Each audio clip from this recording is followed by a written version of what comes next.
Hello students, hi, this is Palvi. So this is the next chapter of economics, that is theory of demand. ठीक है, तो हम करते हैं demand. सो अब आपको पता ही होगा कि डिमांड किसे बोलते हैं. जनरली डिमांड कौन करता है? सो डिमांड करता है हम कस्टमर. ठीक है, आप भी डिमांड करते हो.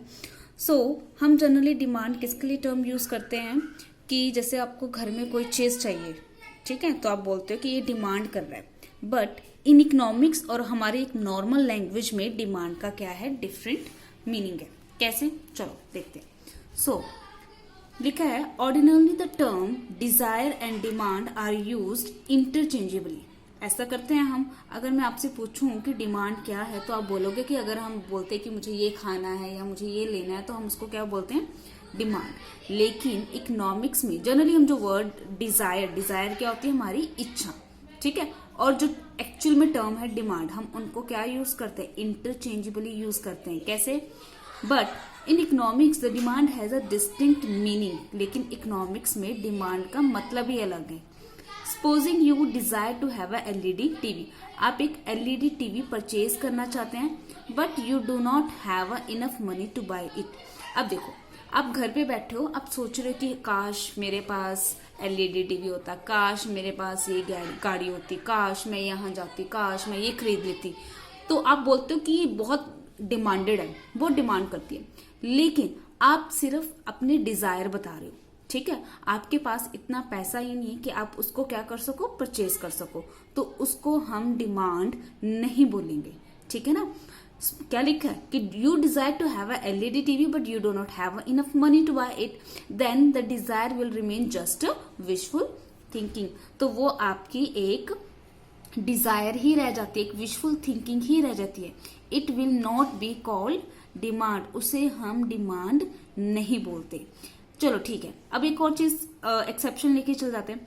And if in spite of having enough money. अब आप चाहते हो कि आप एलईडी टीवी खरीदना चाहते हो और आपके पास पहले तो आपके पास पैसा ही नहीं था. ठीक है, दूसरी सिचुएशन आ जाती है कि आप you desire to purchase a LED TV and you having enough money. आपके पास पैसा भी है but you are not willing to spend on it. ठीक है, ऑन एलईडी टीवी. लेकिन आप कंजूस हो, आप खर्च करना ही नहीं चाहते.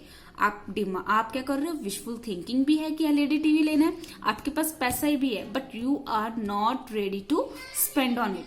ठीक है, so demand does not emerge. तो इट मीन्स वो भी आपकी क्या नहीं है, डिमांड नहीं है. तो थर्ड सिचुएशन है, the desire become demand only when. जो आपकी डिजायर है वो डिमांड कब बनेगी, जब आप एलईडी टीवी की डिजायर भी कर रहे हो प्लस आपके पास इनफ मनी भी है और plus you are ready to spend money to buy a LED TV. So thus a demand for a commodity is the desire to buy a commodity backed with sufficient purchasing power and willingness to spend. तो ठीक है, so it means कि demand for a commodity is the desire, कि जो आपकी demand है, जो आपकी डिजायर है, वो डिमांड फॉर कमोडिटी में कैसे बदलेगी, when the commodity backed with the sufficient purchasing power. जब वो जो डिजायर है वो किसके साथ, उसका बैक्ड किसके साथ होगा, purchasing power and willingness to spend. तभी वो डिजायर क्या कहलाएगी, डिमांड. तो देखो कैसे. नंबर 1 सिचुएशन हम क्या कर रहे हैं, व्हाट इज डिमांड. तो सिचुएशन 1 हमारी क्या है, आपकी एक सिर्फ डिजायर है ऑफ एलईडी टीवी. सिर्फ एक क्या है, डिजायर है. You have no money. आपके पास कोई मनी नहीं है एंड नो एक्सपेंडिचर. ना ही क्या आप कर रहे हो, एक्सपेंडिचर कर रहे हो. तो ये क्या है, आपकी सिर्फ एक डिजायर है, ये डिमांड नहीं है. तो ये थी आपकी सिचुएशन 1.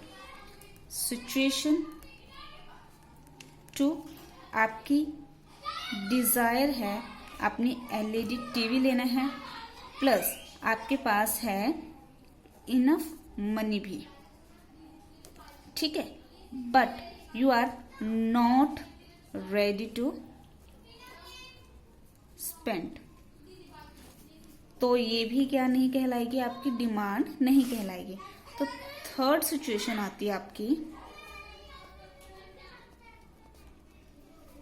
आपकी एक डिजायर है एलईडी टीवी की plus you have enough money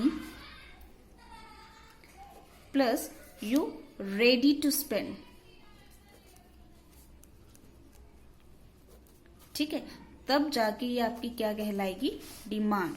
ठीक है, when you are ready to spend, जब आप पैसा खर्च कर दोगे, जो आपकी डिजायर होगी और आपके पास पैसा भी होगा और वो पैसा खर्च भी कर दोगे, तब वो जाके क्या मानी जाएगी, आपकी डिमांड। आप घर पे बैठ के सोच रहे हो कि मैं ये भी परचेज कर लूँ, ये भी परचेज कर लूँ, पर आप you are not ready to spend, तो वो डिमांड नहीं है। नेक्स्ट हमारी टर्म है what is demand and what is quantity and quantity demand. So demand और क्वांटिटी डिमांड में क्या डिफरेंस है, when you purchase different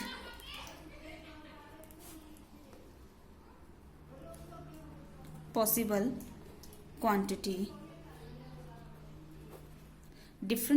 quantity purchased at different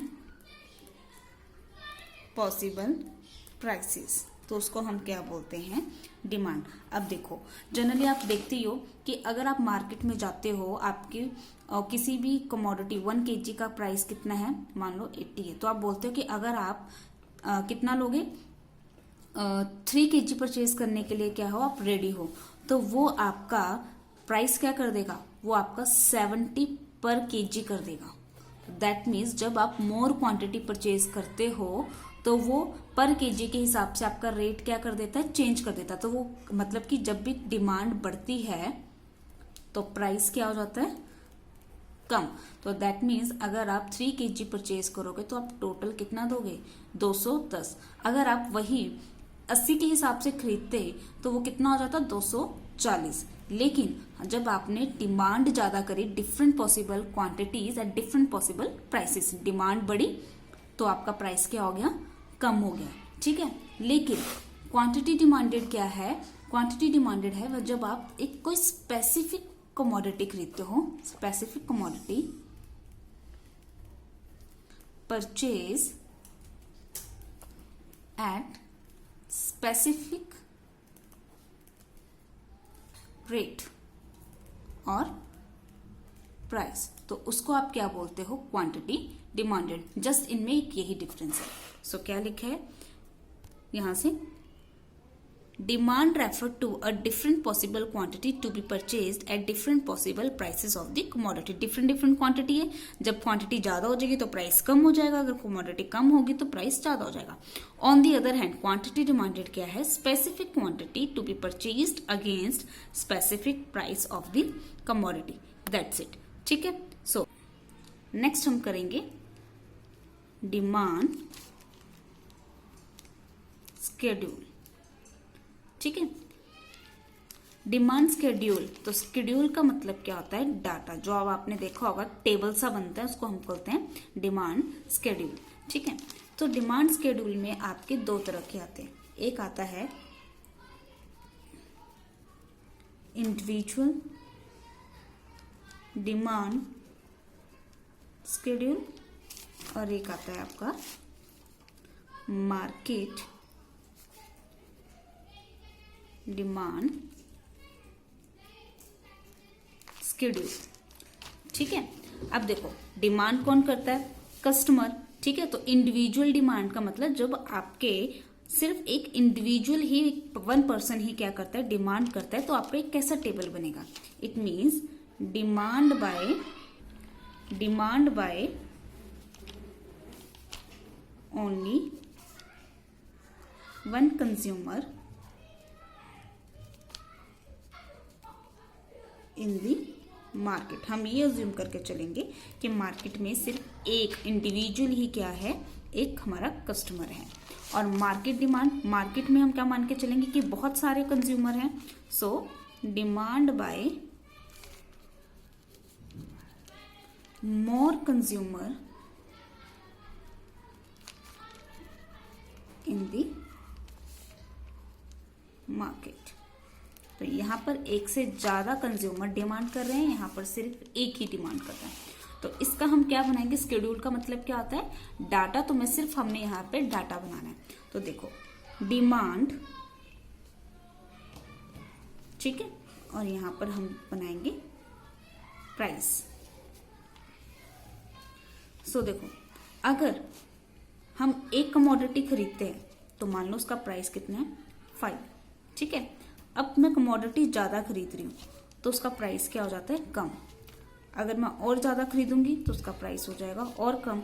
जब मेरी डिमांड बढ़ेगी तो प्राइस क्या होता है, कम। जनरली ऐसे होता है ना मार्केट में। अब यहाँ पर तो सिर्फ एक इंडिविजुअल की बात चल रहा है, लेकिन हमारे साथ रियल लाइफ में भी ऐसा ही होता है।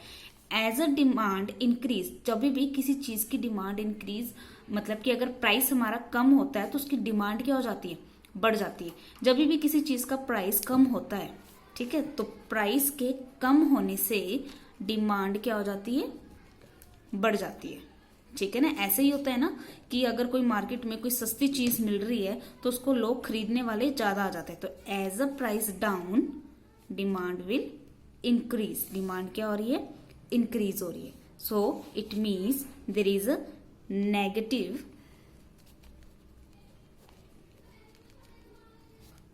रिलेशनशिप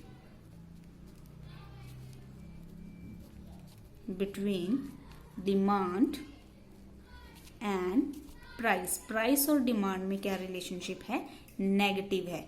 एक प्राइस अगर कम होता है तो डिमांड क्या होती है, बढ़ती है। तो ये मैंने सिर्फ एक सिंगल कंज्यूमर का बनाया है, वो कैसे बिहेव करता है, ठीक है। उसके बाद है मार्केट। अब मार्केट में क्या होंगे, एक से ज्यादा क्या होंगे, कंज्यूमर होंगे। तो उसका हम बनाते हैं।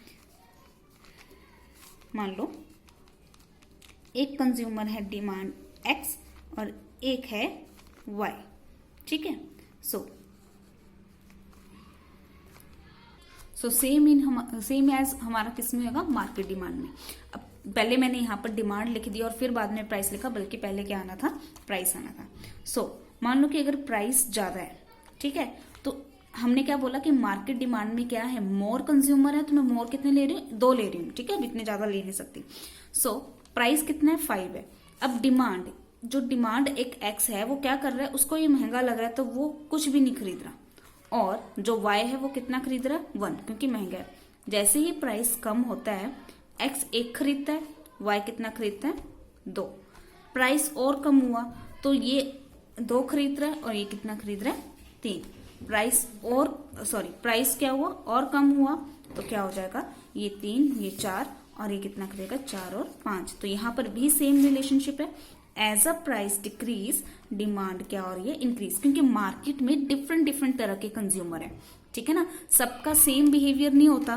कईयों को 5 रुपए महंगा लगता है तो वो कुछ नहीं खरीद रहा, किसी को इतना महंगा नहीं लगा उसने खरीद लिया। तो सबका बिहेवियर सेम नहीं होता। मान लो कि यहाँ पर एक्स वाई जेड और कंज्यूमर होते तो उनका बिहेवियर भी क्या होता, अलग होता। लेकिन रिलेशन वही रहेगा कि जैसे प्राइस कम होगा डिमांड बढ़ेगी, ठीक है। अब हमने क्या लेनी, टोटल डिमांड। तो क्योंकि मार्केट में तो हम एक सिंगल की डिमांड थोड़ी ना देखेंगे, हमने तो टोटल डिमांड देखनी। तो जब प्राइस 1 है तो एक्स और वाई की डिमांड को मिलाकर टोटल डिमांड कितनी हुई, 1। जब प्राइस 4 हुआ, 1 + 2 कितनी डिमांड हुई, 3 + 5 7 और ये कितना हुआ, 9। तो मतलब जब प्राइस 5 था डिमांड थी 1, कम हुआ तो डिमांड बढ़ी 3, और कम हुआ तो डिमांड बढ़ी 5, 2 हुआ तो डिमांड बढ़ी 7, और जब 1 हुआ डिमांड बढ़ी 9। तो सेम यहाँ पर भी क्या रिलेशनशिप है, नेगेटिव रिलेशनशिप है। देखो हमने क्या किया, डिमांड शेड्यूल में इंडिविजुअल डिमांड शेड्यूल और मार्केट। इंडिविजुअल का मतलब क्या होता है कि जब हम ये मान के चलते हैं कि मार्केट में सिर्फ एक कंज्यूमर है तो उसका बिहेवियर कैसा होगा, सेम। जब प्राइस कम होगा तो डिमांड बढ़ेगी, ठीक है। और फिर हमने किया मार्केट डिमांड शेड्यूल में क्या होगा, एज अ प्राइस डिक्रीज, तो हमारी डिमांड भी क्या होगी, बढ़ेगी। तो लेकिन इसमें हमने 2 कंज्यूमर लिए तो टोटल हम ये लेंगे। तो सिर्फ आज के लिए इतना ही, बाकी हम नेक्स्ट करेंगे नेक्स्ट वीडियो में। थैंक्स।